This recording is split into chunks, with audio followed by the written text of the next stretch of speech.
तो शायद तुम्हें जो वीडियो का टाइटल है वो हल्का सा वियर्ड लगेगा कि रोमन रेंज ने पहले से एक्नॉलेज करके रखा है हमारे सोलो सिकोय को, लेकिन ये एक्चुअल में चीज़ है। रिसेंटली पुरानी वीडियो आई सामने जहां रोमन रेंज और द रॉक कॉन्वर्सेशन कर रहे हैं और वहां पर रोमन एक्नॉलेज किए सोलो को। So hello everybody and welcome back to new video में तुम्हें बहुत सारी न्यूज़ जानने के लिए मिलेगी। एंड वीडियो की स्टार्टिंग एंडिंग हम लोग ब्लड लाइन के साथ करेंगे। पहले ब्लड लाइन के मनी इन द बैंक को लेकर जो स्टेटस है उसको लेकर बात कर लेते हैं। 6 मैन टैग टीम एक्शन होगा। ब्लड लाइन जो है वो आमना सामना करेगी Randy Orton, Kevin Owens and हमारे अमेरिकन नाइटमेयर कोडी रोड्स का। लेकिन अभी फिलहाल ब्लड लाइन में से कौन कंपीट करेगा ये बात कंफर्म नहीं, क्योंकि उनके पास 4 मेंबर हैं और ये 6 मैन टैग टीम एक्शन होगा। By the way recently Dave Meltzer की तरफ से एक अपडेट आई है सामने। मेल्जर ने यहाँ पर ये बात रिवील की है। उनके हिसाब से WWE वाले जो करंट प्लान्स है वो 3 प्लान्स है। वो है कि सोलो, हमारे टामा और टोंगा, ये तीनों कंपीट करेंगे और जेकब फाटू जो है वो मनी इन द बैंक के अंदर कंपीट नहीं करेंगे। वहीं अगर तुम ग्राफिक देखोगे WWE का तो वहां से ऐसा लग रहा है कि शायद जेकब भी मैच के अंदर कंपीट करेंगे। मेल्जर का इवन मानना ये भी है कि शायद WWE वाले एकदम लास्ट मिनट के अंदर टोंगा लुआ को रिप्लेस कर देंगे और जेकब फाटू वहां पर कंपीट करने वाले। लेट्स सी अभी फिलहाल जो प्लान है कुछ और हैं। तुम्हारे हिसाब से क्या जेकब को कंपीट करना चाहिए money in the bank show के अंदर? बात हम लोग कोडी रोड्स के बारे में कर लेते हैं, बिकॉज कोडी ने रिसेंटली अपने हील टर्न को लेकर कुछ बातें कही हैं और उन्होंने कहा है कि सही में जो ऑडियंस चाहती है वो चीज़ एक तरह का करनी चाहिए कोडी रोड्स को। कोडी कहता है कि रिसेंटली मैंने देखा कि काफ़ी सारे जो फैंस हैं वो लोगों का हील टर्न, लोगों का विलेनियस टर्न देखना चाहते हैं। अब सीन यहाँ पर ये काफ़ी सारे लोग कोडी रोड्स को भी एज अ हील सुपरस्टार देखना चाहते हैं कंपनी के अंदर। तो यहाँ पर बात ये कही गई कोडी रोड्स के थ्रू कि भैया देखो सीन ऐसा है कि काफ़ी सारे लोग चाहते तो हैं इस चीज़ को, लेकिन अगर कोडी एक्चुअल में उस चीज़ को एग्जीक्यूट कर देंगे तो पता नहीं कितने लोगों को पसंद आएगा। कहीं लोगों को ऐसा ना लगे भैया क्या ट्रैश टॉक कर रहा है, क्या हम लोगों को ताने मार रहा है, क्योंकि एक जो बैड गाय है वो ऑडियंस को ताने मारता है, टारगेट करता है, ट्रैश टॉक करता है। एंड इवन कोडी यहाँ पर ये भी कहते हैं कि हील सुपरस्टार बनने के लिए थोड़े गूदे की जरूरत है। वो बताते हैं कि किस तरीके से तुम एक ट्रैश टॉक करोगे बहुत ज्यादा भयंकर वाली, फिर एक बंदा आएगा, ऑफकोर्स एक बेबी फेस स्टार आएगा और तुम्हें कूट पीट के चला जाएगा। तो ऐसी चीजें कोडी कह रहे हैं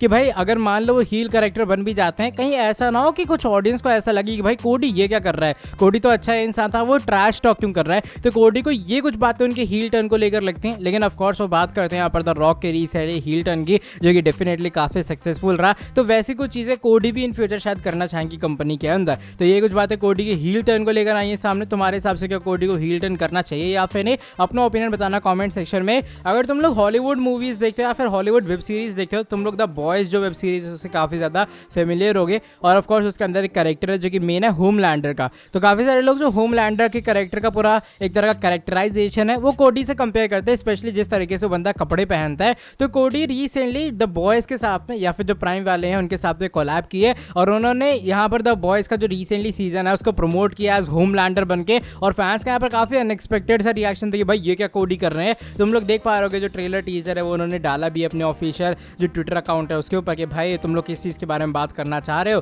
तो कुछ इस तरीके से कोडी रोड्स ने हॉलीवुड के साथ कोलैब करके द बॉयज को पूरी तरीके से प्रमोट किया है। अगर हम बात हॉलीवुड मूवीज के बारे में कर ही रहा हूँ, हमारे जॉन सीना जो है वो भी रिसेंटली एक न्यू मूवी के अंदर आ चुके हैं। मूवी का नाम है जैकपॉट। आगे से अमेजॉन प्राइम वीडियो के ऊपर इसे रिलीज होने वाली है। और जॉन सीना इस वाले मूवी का बेसिकली प्लॉट ये है कि एक जो लड़की है वो एक्ट्रेस बनना चाहती है और उसका सीन क्या हुआ है कि उसको एक लॉटरी लग चुकी है, उसको एक जैकपॉट लग चुका है, इसलिए पूरी दुनिया उसके पीछे भाग रही है। जॉन सीना मूवी के अंदर सीक्रेट एजेंट है जो कि उसको मिलकर बचाते हैं और पूरा फाइट वाइट सीन तगड़ा वाला जॉन सीना का इस मूवी में। तो ये कुछ अभी फिलहाल जॉन सीना की जैकपॉट सीरीज को लेकर बात आई है सामने। आई गेस अगस्त पता नहीं ऐसी कुछ डेट के अंदर रिलीज भी होगी ऑफिशियली में। अगर तुम लोग पूरा ट्रेलर वगैरह देखना चाहते हो तो मैं यूट्यूब के ऊपर मिल जाएगा। अब बात करते हैं अगली स्टोरी के बारे में, जो कि इस बार Uncle Howdy and Chad Gable के बारे में जुड़ी है। इनकी जो स्टोरी लाइन है डेफिनेटली वो भी मंडे नाइट रॉ में काफी कारनामे कर रही है। एंड पता नहीं क्यों चैट गेबल के एकदम हाथ पैर धोके ये लोग पीछे पड़ चुके हैं। बाय द वे एक रिसेंटली फैन ने चीजें कहते हैं ना टारगेट कह लो या फिर कह लो एक तरह की कॉट की है कि जो अंकल हाउडी के कैरेक्टर्स हैं वो बैक स्टेज के ऊपर भी चैट गेबल का पीछा कर रहे हैं। ये फोटो तुम लोग देख पा रहोगे और अगर तुम ध्यान से देखोगे WWE लोगों के नीचे तुम्हें जो हस्कस द पिग है उसकी जो कार्टून टाइप है या फिर जो कह लो उसका स्टफ टॉय है वो तुम्हें देखने के लिए मिलेगा। तो ये इस तरीके से चैट गेबल के ऊपर धीरे धीरे करके नजर रखी जा रही है पूरे अंकल हाउडी टीम की तरफ से या फिर पूरे वायर्ड सिक फैक्शन की तरफ से। और हाँ ये चीज़ जो है छोटी छोटी डिटेल्स ना WWE की स्टोरी लाइन को, वायर्ड सिक की स्टोरी लाइन को डेफिनेटली और भी ज़्यादा इंटरेस्टिंग बनाती हैं। अब मैं बात मंडे नाइट रॉ की रेटिंग्स के बारे में कर लेता हूँ। रिसेंटली जो रॉ का एपिसोड था वो काफ़ी अच्छा शो था WWE का। और बात अगर मैं रॉ की व्यूअरशिप के बारे में करूँ तो व्यूअरशिप मतलब ऊपर गई है एक बार फिर से। इस हफ्ते जो व्यूवरशिप है वो आई है 1.879 मिलियन व्यूवर्स, जबकि पिछले हफ्ते जो व्यूवरशिप है 1.814 मिलियन व्यूवरशिप गई थी। तो लगातार जो WWE की रॉ की रेटिंग्स है पिछले एक हफ्ते से बढ़ रही हैं और WWE को डेफिनेटली इससे बहुत फायदा भी हो रहा है। वो अच्छे खासे खुश भी होंगे कि भाई हम लोग कितना अच्छा काम कर रहे हैं। इस बार ड्रू मैकिंटायर शो के मेन इवेंट में थे, ड्रू मैकिंटायर जीते भी हैं, तो WWE को फायदा करवाया।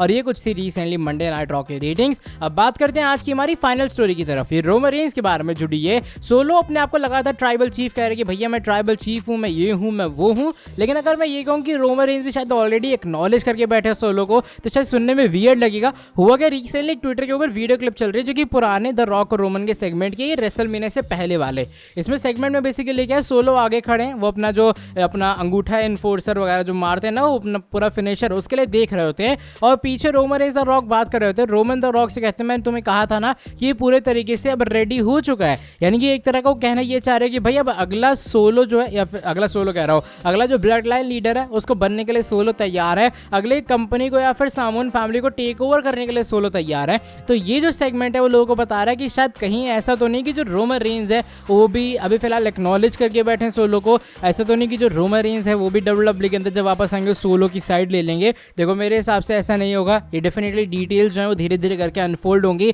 अब मुझे इस वाली वीडियो के बाद पता नहीं ऐसा भी क्यों लग रहा है कि सोलो कह रहे थे ना उन्हें रोमन से परमिशन ली है, तो कहीं ऐसा तो नहीं सही में रोमन ने परमिशन दे के रखी हो। लेट्स सी क्या होता है आने वाले टाइम में। लेकिन तुम्हारे हिसाब से इस वीडियो के बारे में क्या है सोचना कि तुम्हारे हिसाब से भी एक्नॉलेज वाला पूरा सीन हो चुका है, क्या रोमन रेंज भी सोलो को उनका अगला ट्राइबल चीफ मानते हैं? तो चलो ठीक है, इस वाली वीडियो को मैं यहीं पर एंड कर रहा हूँ। वीडियो पसंद आई है, वीडियो को तुम लोग नीचे लाइक कर देना, चैनल को सब्सक्राइब कर देना और बेल नोटिफिकेशन को भी कर देना ऑन। मैं तुमसे मिलता हूँ आगे नेक्स्ट वीडियो के अंदर बहुत ज़्यादा जल्दी। Till then bye bye, take care.